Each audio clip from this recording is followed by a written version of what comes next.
देखिए एक चीज है, जो मर्द होता है ना उसमें मर्दानगी झलकना चाहिए। हाई बॉडी फुला लेला से, आई मोछ दाढ़ी कबो बनवा लेला से, कबो छिलवा लेला से ई मर्द के पहचान ना। ग्रेट खाली होगा का मौगो 20 दिन जिम कली नु तो हेने हेने खट हालांकि मौगा के पहले से फूलले रहेला ना ना वो बात नहीं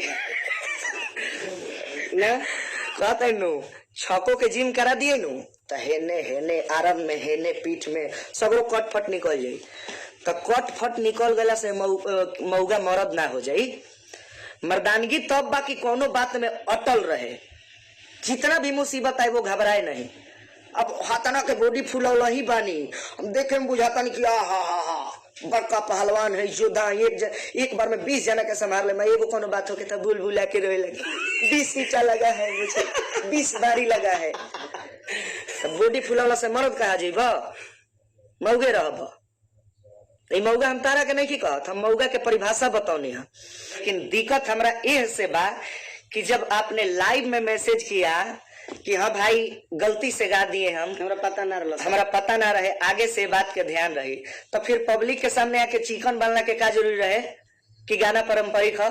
ये बतवा लाइव में ना कह देता क्या ये प्रदुमन जी का गाना था, रोशन जी का लिखा हुआ गाना था। अब बोले के घमंड हुई खेसारी जी रहुआ कि हमरा ऐसा बोलो कर कोई नहीं खे, चाहे गावे के चाहे नाचे के चाहे कोनो चीज के, तो सामने बैठ के बतिया ले रहुआ केहू के काले। अभी भी लाइव देखनी हम, अभी भी आपने लाइव आए थे, आप लाइव आए थे अभी जो उसमें मार खानी सत्ता की ये वो फलान ठिकान ऐसे हो गया, वैसे ये कर दी, विराट कोहली वो कर दिया। मैंने अब विराटे कोहली बन जी तू ना, अब लगातार मैंने अब देसी मुर्गी बिलाईती बोल हद भाई यार।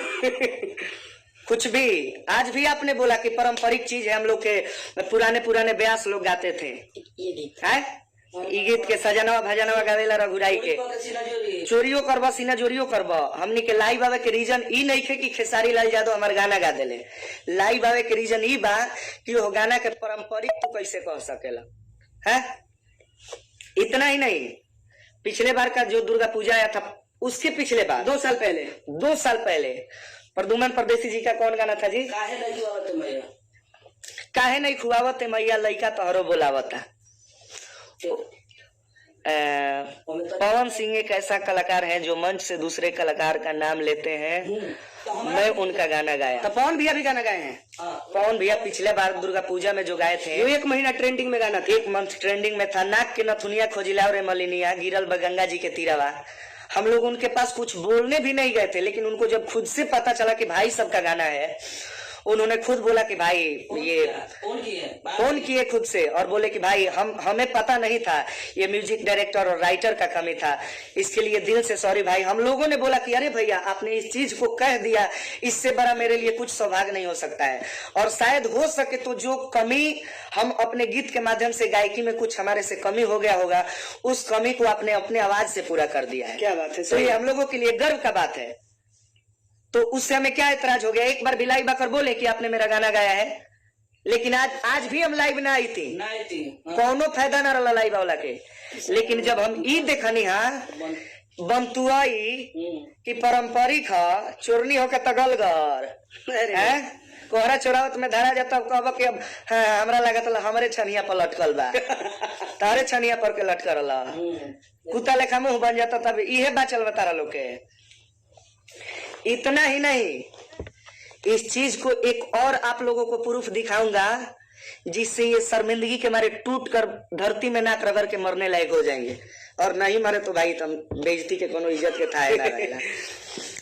जो इनका मूवी आया था संघर्ष 2, सुपरस्टार खेसारी लाल यादव, भोजपुरी के महानायक खेसारी लाल यादव जी संघर्ष 2 में 30 किलो के बंदूक धा धा धा धा चलावता रहे। ओमे जौन गाना रहा कि उ गजब जीवन जी ही जवन तारा के पीही, ई गाना रोशन राज के है। अब तारा लागत हुई सदमा लागल हुई कि ई कैसे कह सकेला। कौन जगह दीघा ना, दीघा जो बड़े भैया कृष्णा बेदर्दी जी का स्टूडियो है, उसी के बगल में एक बबुआ विकास मेरा भाई है, वो मेरा मित्र ही है, सिंगर बबुआ विकास, उसका वहीं पे रूम है।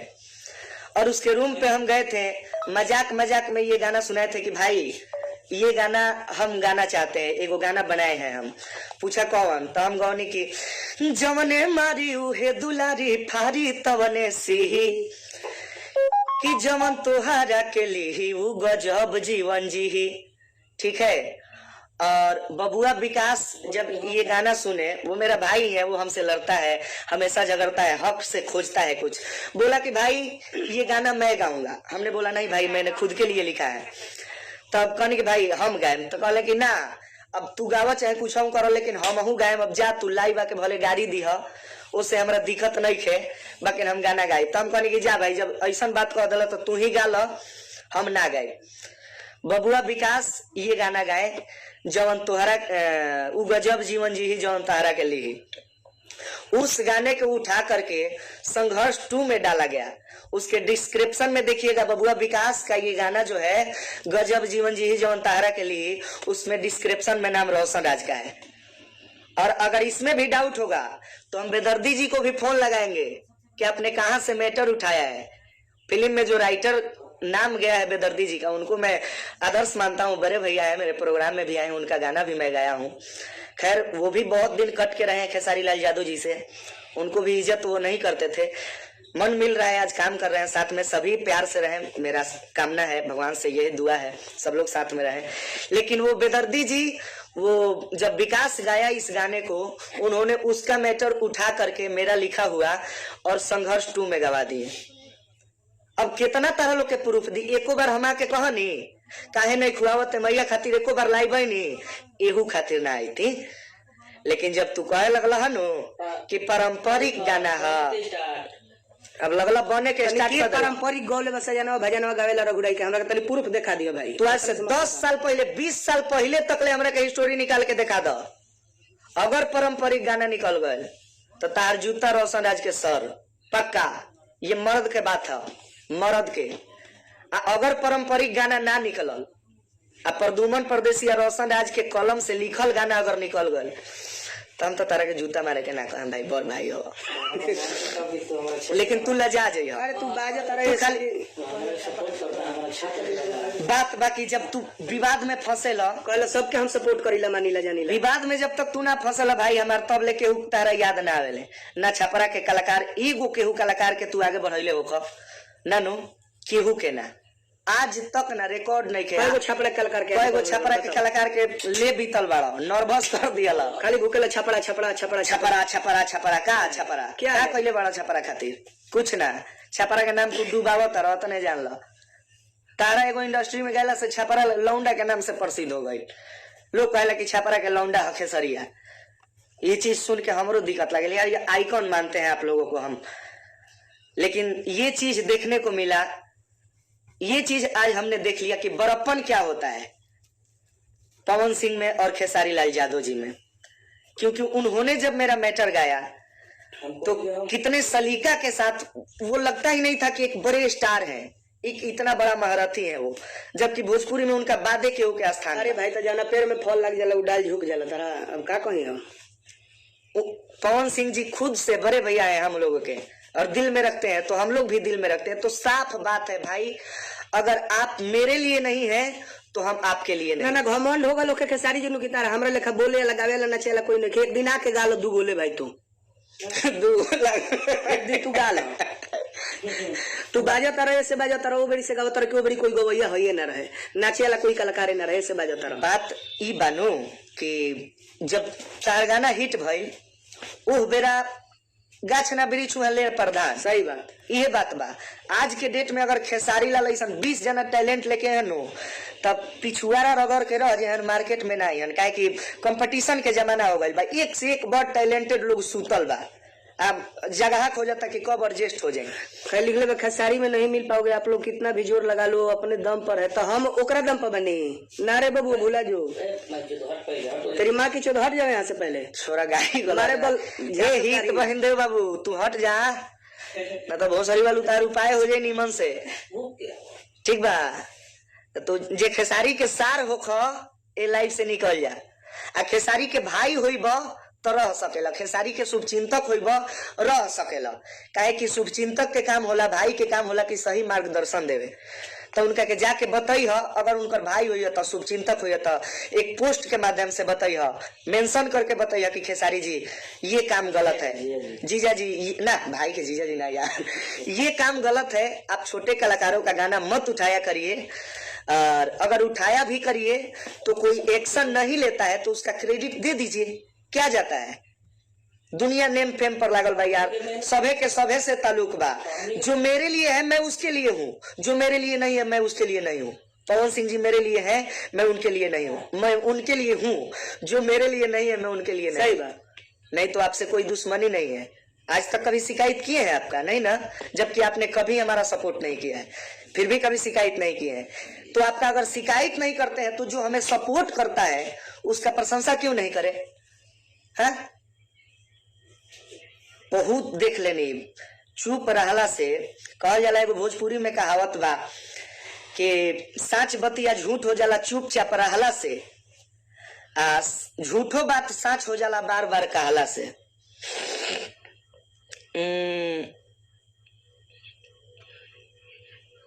का दू कमेंट आवत यार, लिखूं तो नहीं खेव तो हनी के पहले पढ़ा सही है ठीक से तब कमेंट कर। बोके बारा सकारे ओकर फैनवा सब बोके बारा सकारे, सब बोके फैन बा आंसर मर देते नहीं।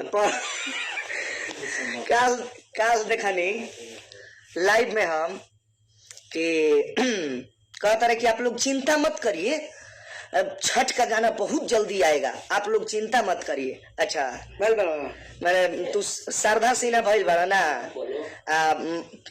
तू बड़का फेस्टिवल स्पेशल कलाकार हो गई बड़ा, तो लोग चिंता करता कि खेसारी के छठ गीत ना आई तो छठ सफल होइबे ना करी। हद बा यार, चिंता मत करिए। के चिंता करता? दुनिया के रोज गाना होता, रोज हिट होता, रोज फलाप होता। मैं छठ गीत खातिर के चिंता करी, मुंह से गाओ चाहे कुछ से गाओ चाहे कतनो पेनी से जोर लगा के गाओ, अगर छठ स्पेशल के गाय के बात शारदा सिन्हा पवन सिंह ये दोनों जना के छोड़ के भोजपुरी में केहू के बजबे ना करी, तो तारा छठ गीत के चिंता के कैले बा? चिंता मत करिए आप लोग, छठ गीत हम गाएंगे, इंटरटेनमेंट के लिए जीते हैं। तो ना रहा भोजपुरी में तो इंटरटेनमेंट का होत रहे, बैठ जा, इंटरटेनमेंट ना चाहिए तनिका इंटरटेनमेंट के, तब यही से फसल बा। तार करतूत जौन बानू सब तारा नेचर के फल मिलल बा। जितना बैन भइल बा, हेजा से ना गई बा, होजा से ना गई बा, काहे? सब वो है, विचार करने वाला वो है। आप किसी के राह में अगर कांटे बनकर आएंगे तो वो अगर कांटा आपके लिए नहीं बिछाएगा तो ऊपर वाले जरूर बिछा देंगे, ये श्योर है। एक गाना है, भला किसी का कर ना सका तो बुरा किसी का मत करना, फूल नहीं बन सकते तो तुम कांटे बनकर मत रहना। यार हमको सपोर्ट मत करिए आप, लेकिन मेरा जो हक है उसको भी मत खाया करिए। फिर से एक बार दिखा दे रहा हूँ चैट है, फिर से एक बार निकाला हो, अभी ढेर लोग जुड़ल बा, 800 लोग देख लीजिए मैटर क्या था। सब लोगों को सबूत दिखाता हूँ। जैसे ही ये गाना लॉन्च हुआ खेसारी जी के पास हम लोग मैसेज किए कि सुन ली भैया, 3 साल पहले गाना गौले रहनी, तो लिखले बारन कि हमके पता ना रहे भाई, चला आगे से ध्यान रखिए आदमी। ये देखिए आप लोग, ये देखिए, सुन ली भैया, ये देखिए पहले खेसारी लाल यादव लिंक भेजे हैं हम 3 साल पहले वाला, भतार सधुआइल बा वो गाना के टाइटल रहे। फिर हम वो गाना के टाइटल थोड़ा सा चेंज करनी कि गाना सर्च कैला पर वो कहे कि लोग के सबूत ना मिली तो हमरे के उल्टा बोले लगी। तो देखिए चैट देखिए, सुन ली भैया, रिस्पेक्ट से ही बोलने बानी, एतराज लेके ना, दुख लेके ना, प्यार से बोलने बानी कि देख ली भैया 3 साल पहले गौले रहनी। तो यहाँ के महानुभाव जी का लिखले बानी कि हमके पता ना रहे भाई, चलो आगे से ध्यान रखिए आदमी। देखिए खेसारी लाल यादव जी, तो आप जो लाइव आकर बड़ा बड़ा फेंक रहे हैं कि पारंपरिक है, तो हे लाइव व्हाट्सएप पर कह दे के चाहिए भैया तारा कि ई पारंपरिक है, तो वही गरी तार व्यवस्था बांध देती, हम वही क्षण लाइव आती चिन्हवा देती कि पारंपरिक का कहल जाला। बड़का आस्था से तू जुड़ल बड़ा, बड़का माटी के धरोहर भइल बड़ा, दुनिया में का बा माटी के चीज तारा सब पता बा, पारंपरिक ढेर जाने वाला भइल बड़ा। पारंपरिक में माटी के संगीत में का होला, का कई मात्रा के चीज गावल जाला, कह दिया था हा बात है, पारंपरिक जाने वाला हो गई तू। देसी मुर्गी बिलायती बोल, 2-4 गो इंग्लिश सीख ले, 2 अक्षर सीख लिया, संतन को दुख दिया। लाइव आइए आप, अगर तो मैं आपसे आग्रह करता हूं दोनों हाथ जोड़ के, आप मेरे दुश्मन नहीं है, आप मेरे भाई हैं। तो आपसे अपील करना चाहता हूं मैं कि जब लाइव आइए तो हिंदी ऐसा बोलिए कि जो भोजपुरी के आपके ऑडियंस है वो लोग समझ पाए। एक्चुअली फैक्चुअली बट मेरे स्टार्डम तो बट हावी आइकॉन ये क्या है? आइकॉन फैकॉन क्या है? आपके जितने दर्शक लोग हैं ये सब पूछिएगा तो वर्ण लोगों को पता है भोजपुरी में है? आप भोजपुरी से हैं कि हॉलीवुड से हैं? ये कहने देसी मुर्गी बिलाईती बोल, हद हो गई भाई। तो जब आता ना इंग्लिश से छाटा तारा तू तो गई रहा बिग बॉस में तो कहे कुत्ता लेखा मुंह बना के बैठा रहा, ढेर इंग्लिश से जान गई बड़ा। एक्चुअली एक्चुअली एक्चुअली एक्चुअली बट स्टारडम सोसाइटी। पांच एगो बात कही हम, 10 गो मोर के बीच में एगो कौआ गए, एगो मोर के पांख गिरे रहे नु, तब कौआवा अपना पछुआरवा में पोरवा के पखवा खोस लेलस आ जाके हेंग अलगा के कहता कि मैं मोर हूँ। ते मोर हवस पोछवा घींच दिए तो चिन्हा जीवे की सार करिया का कौआ है इसते। ऐसे इंग्लिश के प्रयोग उतने करो जितना के इंग्लिश वाला लोग तारा के सुनेला। इंग्लिश वाला लोग हॉलीवुड के लोग तारा के सुने ना आवे, तारा के सुनेला तार भोजपुरी दर्शक। तो लाइव बाबा तो एकदम घर के बेटा खानी बात करो ना, घर के लड़का खानी बात करो, तब चिन्हाई कि तू पारंपरिक हवा, तू देसी हवा, तू माटी के जुड़ल कलाकार हवा। तैहे होता एक्चुअली बट छपरा जिला को मैंने ये कर दिया बढ़ाने का प्रयास। छपरा जिला के कई गो लड़का के तू कैरियर बर्बाद कर दिल, चुरा चुरा के ले गई संग ही रहत रहे आलमराज जी, इतना बढ़िया गायक रहा, दुनिया के गायक वालों, दुनिया के गायक वालों। हम केहू के नाम ना धरम, सब लोग हमारे भाई है। उनका खातिर तू क्या कैल? पहला से अपना बदौलत जितना मार्केट में रहस नु तू अपना संगे सटा के वो मार्केट वाले गई। गोपालगंज के एगो लड़का के गीत उठा के गा दिया। तो हम लाइव नहीं खी आई, हम पढ़ल नहीं खी, हम दूसरा में 20 साली फेल बनी ना। हमरा हिंदी बोले कहाँ आवेला? बाप रे बाप, पूरा बिहार के सबसे बड़ा एजुकेटेड तो तू ही आदमी बार। तनी विश्वविद्यालय नालंदा से तू पास होके आइल बड़ा। इंग्लिश के वर्ड 5 गो देसी मुर्गी बिलाईती बोला कहानी बा। चपलूसी तो भाई जानता है, तो चपलूस मत बनिए। और 80% जनता भी आपको जान चुकी है कि आप क्या है। आप अपने पद को मेंटेन रखने के लिए, आप अपने स्टारडम को मेंटेन रखने के लिए कुछ भी कर सकते हैं। आप किसी को भी मोहरा बना सकते हैं, किसी से जुड़ सकते हैं और किसी से हट सकते हैं। तो देखिए, इंसान को कभी अभिमानी तो नहीं लेकिन स्वाभिमानी जरूर होना चाहिए। ये लिखा है कि जितना गाली गलौज आप लोग करते हो, जो गाते हो, वो सुनने लायक भी होता है क्या? भाई हम लोग हर टाइप का इंसान है, आप अच्छे से बात करोगे तो अच्छे से जवाब हम लोग देंगे, ठीक है? तू ही भाई बढ़िया कमेंट लिखले बारो नो तो प्यार भरा तारा के बात करब जा। अब तू ही एने नीचे एगो लिख अल्लाह लगे लगे है विस्फोटक, जवाब लो न्योता रखे ला दे 150 हमारा हाथ में देव तो 300 तारा थुथुनवा तो ठेका देव लगल है। चिन्हत कहा बड़ा? खेसारी लाल यादव जी से मैं कहना चाहता हूँ कि आपको लगे कि आपके जैसा भोजपुरी में कोई बोलने वाला नहीं है, क्या गाने वाला नहीं है, और गाने वाला नहीं है और डांस करने वाला नहीं है, तो आप इस भरम को निकाल दीजिए। इस गाना को मैं खुद लिखा हूँ यार। इस भरम को निकाल दीजिए कि आपसे बेसी बोलने वाला नहीं है। नहीं, सभी बोलते हैं, सभी के अंदर दिल है, सभी के अंदर जुबान है, लेकिन उसी में कोई कोई दिल के बड़े हैं, कुछ लोग माइंड के सुविचार के हैं, स्वच्छ विचार के लोग हैं। तो लोग नहीं चाहते हैं कि कुत्ता सियार खानी आके love love love love love love करते रहे। ठीक बा, हमरो पास पेज बा, हमरो पास इंस्टाग्राम बा, हमरो पास में 1 लाख 2 लाख 4 लाख फॉलोअर बारन, तो हमू चाहिए तो रोज लाइव आई। लेकिन अगर लाइव भी आवे नहीं तो हम प्रोग्राम देखा खातिर आवे नहीं, ना कि लाइव कर दिया वो कर दिया। बड़का बड़ा तो समझ ले, लाइव के काहे रो तरह रोए के ना चाहिए, मर्दानगियो देखब, अमौगो बन जाइब। तो ये सीधा सीधा इसको पॉलिटिक्स बाज कहेंगे, ना कि स्टार कहेंगे। खेसारी के चमचा दूर रहिए लोग भाई, खेसारी के धारवा लोग दूर रही लाइव से। और उनकर जितना सार सरहज लोग हुई वो लाइव में ना जुड़ी, उनकर प्रशंसक लोग हुई वो देख सकेला, और उनकर भाई मित्रगण संगतिया जे भी हुई खेसारी जी के, सब लोग लाइव के देख सकेला। और देख के एक आप लोग पोस्ट डालिए अपने फेसबुक के माध्यम से खेसारी लाल यादव जी को मेंशन करके कि भैया आप छोटे कलाकारों के लिए एक अलग लेवल का गायक है, तो उन लोगों से उलझना आप छोड़ दीजिए। यार का बढ़िया तो कतना बढ़िया तार गाना गावल बैन कैले बा लोग, का बढ़िया तो जाके फिल्म उलिम में काम करता, एल्बमवा छोड़ देता, का जरूरी बा। दिनेश लाल यादव जी एक बात बोले थे, आपको शायद पता होगा कि अगर बीए के परीक्षार्थी, बीए के स्टूडेंट आके 5वां के एग्जाम देवे तो श्योर बा के भाई पास हो जाई। ई कौन बड़ बात बा, वो में नंबर 1 पर के दिखावा तब नो, तो में तो है वहू में गई बा तो फिल्मों में तारा लोग के गाना नहीं के जरूरत, चोराइए चोरा के फिल्मों में गाना दे तारा लोग, तो का तारा लोग के चली रे मर्दे, का चली।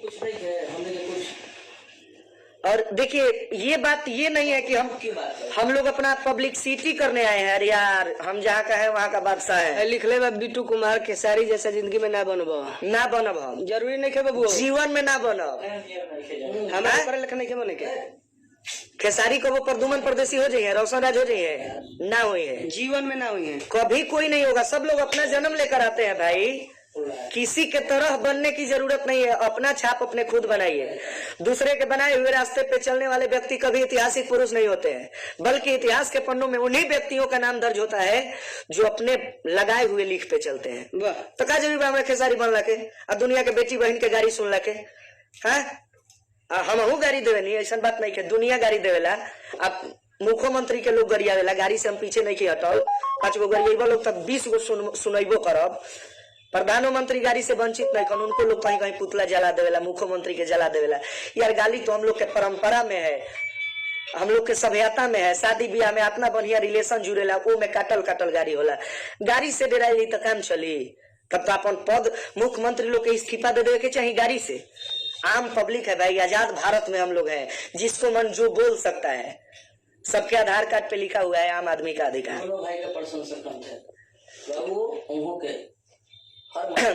हर मंच पे ये खेसारी लाल यादव जी का डांस है, ये पावर स्टार पवन सिंह जी का डांस है, हर मंच पे हम लोग करते थे। आपसे दुश्मनी था, हर जगह नाम लेता था कोई। अरे भाई आप हमारे जिला का है, इससे बड़ा गर्व क्या चाहिए हम लोगों के लिए, काफी है। लेकिन जिला का हो करके और उसी जिला के लिए आप सत्यानाश कर रहे हैं, क्या मजाक है ये? क्या किए हैं आप अपने जिला जिला वो करते हैं, जिला करते हैं, क्या किए हैं आप अपने जिला के लिए? कुछ नहीं किया। और जहां तक बात रह गई, तब जहां के तू होइबो वो जाके बादशाह होइबो। तो हई दूगो देहिया जवन बैठल बनू, ई जहाँ के बा वो जा खूंटे गाड़ के बा, इर्द गिर्द में बैठे खातिर ढेर जाना सोचे ला लो। आई बने वाला बात ना हो, उतना मेहनत करे नहीं जा, उतना काम पर फोकस करे नहीं जा। और आप जो बताते हैं ना कि हम मेहनत करते हैं 24 घंटा, ये करते हैं वो करते हैं, करने वाला कभी कहता नहीं। तो मेहनत करके बताइए मत, मेहनत दिखाइए, वो दिखेगा, जो आप करेंगे दिख जाएगा। फेंके वाला काम ना। अगर मेहनत की बात आ जाए तो हो सके तो इसी लेवल पे रह के आपसे 3 गुना ज्यादा हम दोनों मेहनत करते हैं। आप 12 बजे रात को आकर मिलिएगा ना, तो हमारे में से कोई ढोलक पर बैठा होगा, कोई बेंजू पर बैठा होगा, कोई हारमोनियम पर बैठा होगा। तो हम इसलिए लाइव नहीं आए हैं कि आपके बारे में 2-4 शब्द बोलेंगे, आपके कुछ फैंस फॉलोइंग लोग हमें देखेंगे और मेरा भी कुछ पॉपुलैरिटी बढ़ जाएगा, कुछ टीआरपी बढ़ जाएगा। नहीं, हमें इस बात का ऐतराज है कि हमारे कलम से लिखे हुए गाना को आपने बोल दिया कि ये पारंपरिक है। और जब पारंपरिक था तो आप मेरे व्हाट्सएप पर पर्सनल मैसेज डालते कि हाँ भाई ये तो पारंपरिक था, हम उसी वक्त आपको बता देते कि पारंपरिक क्या होता है।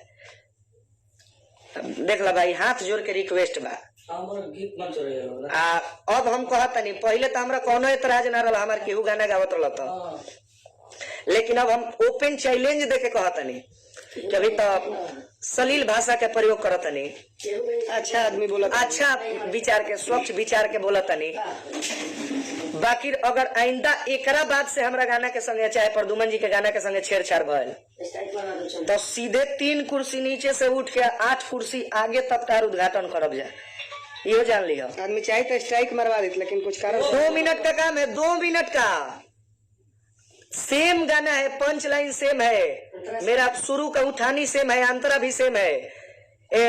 एक लाइन अंतरा में आपने चेंज किया है, मेरा अंतरा है कि देहिया खोजे प्यार तो त्योहार भूखेला, आ तेल डालला बिना मोर अचार सुखेला। तो आपने बोला है कि शायद बदनिया टूटेला और तेल डालला बिना मोरा चार सुखेला, अंतरा भी सेम है। ठीक है, 1 मिनट का काम नहीं है। अगर चाहे तो बैठे बैठे 2 मिनट में आपका गाना खत्म, खलास, फिनिश। और हम लोग अपने डिजिटल से भी बात किए हैं, वो बोल रहे थे कि भाई सेम मिल रहा है, हम कोशिश करके देखे हैं स्ट्राइक के लिए, बस ओके करना है, गाना खत्म हो जाएगा। लेकिन बात है कि वो भी बताए समझाए, लेकिन वो हमको समझाए कि देखिए एक मैटर है, भोजपुरी में तो सब लोग इधर उधर करके कॉपी पेस्ट करके गाना बनाते हैं, तो बाद में स्ट्राइक ही खेला होने लगेगा कि वो भी चैनल उनका है ग्लोबल म्यूजिक जंक्शन के पास, तो हम लोग का उनसे क्या दुश्मनी है? कोई दुश्मनी नहीं है, ना खेसारी जी से दुश्मनी है, ना ग्लोबल म्यूजिक से दुश्मनी है, उनसे तो सारे भोजपुरी का कलाकार लोग जी रहे हैं। सही बात। तो स्ट्राइक का कोई जरूरत नहीं है, और हम मारते भी नहीं, लेकिन हम लाइव भी नहीं आते। लेकिन आप लाइव जब आए थे तो पारंपरिक के बजाय एक बार बोल देते कि हाँ प्रदुमन का गाना था या रोशन का लिखा हुआ गाना था। अरे दोनों आदमी तो गई किए हैं यार, क्या जाता उसमें? आप गिर जाते, नीचे गिर जाते हैं। मान लीजिए कि हम अपना स्टारडम बढ़ाना ही चाहते हैं, आपके मुख से अगर ये बात निकल जाता, 2, 4, 500, 1000 लोग अगर प्रदुमन का और नाम जान जाते हैं, रोशन का और नाम जान जाते हैं, तो क्या खेसारी लाल यादव आकर रसूलपुर चट्टी में फिर पान उनका बेचने लगते हैं? आप जो है वो लेवल आपका है, आपका किस्मत कोई नहीं छीन सकता है, आपका मेहनत आपसे कोई, जब तक आप मेहनत करेंगे कोई आपका स्टारडम नहीं छीन सकता है। लेकिन जिसका आप उठा रहे हैं उसका क्रेडिट दीजिए आप। वही लेवल पर वहां पहुंची लगता अब उहे अपन मेहनत करके अगर कोनो नया लड़का हो जा पहुंच जाए, गले मिलवा लोग भाई। ये सब पॉलिटिक्स है, काहे कि तारा भी चिरत फारत पहुंच गई बा। बाकी एकरा पहले तू एको बार भाई नहीं कर पहले, जब उतारा के प्रणाम करत रहे, तारा के आदर्श मानत रहे कि भैया हम भी आप ही के लाइन से हैं, आपका छोटा भाई है, कुछ सपोर्ट करिए। हम तो कहियो सपोर्टो मांगे नहीं गल तारा से, जौन भी बात जतने में बानी तू का आप तोहरों के हम मानत रही, आजो मानीला, ऐसा बात नहीं कि तू दुश्मन हो। का लिख ले भाई यार, नीतीश कुमार खेसारी यादव तोर बाप है ना? खेसारी बाप नहीं है भाई है, तार फूफा हवे, वो हम लोग का भाई है। रहा हित के तनी नीतीश का से बहिंदेव बाबू तार फूफा हवे, खेसारी लाल यादव जिनका नाम है नो, उ तार फूफा हवे, तारा बाबूजी के बहन से उनकर बियाह भइल बा। हमनी के भाई लगने, ए नाते तोरो हमनी के फूफे भइनी जा, ए नाते हमनियो के फूफे भइनी जा।